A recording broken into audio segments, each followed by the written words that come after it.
సాంబార్.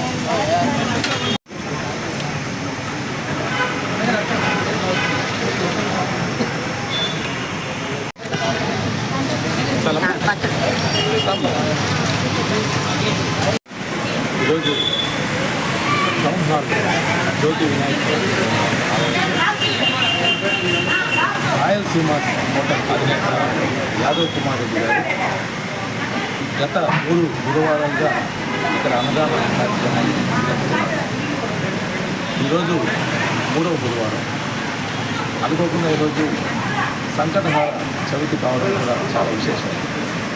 ఆయన ఈ చుట్టుపక్కల ఉన్న అన్ని దేవస్థానాలు కూడా ఆయన వంతుగా మంచి మంచి కార్యక్రమాలు జరిగినప్పుడు ఎంతమందికైనా సరే ఆయన ప్రసాదాలు అందజేస్తారు.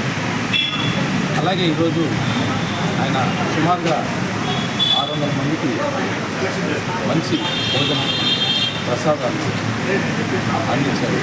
కాబట్టి ఆ భగవంతుడు ఆ వినాయకుడు కుమార్ మరియు వారి కుటుంబ సభ్యులకు మంచి ఉన్నత స్థితినిచ్చి ఇంకా ఎంతో దినదిన అభివృద్ధి చెంది మంచి భవిష్యత్తు మంచి స్థితికి రావాలని ఆ భగవంతుడు వినాయక స్వామికి మనస్ఫూర్తిగా కోరుకుంటున్నాను.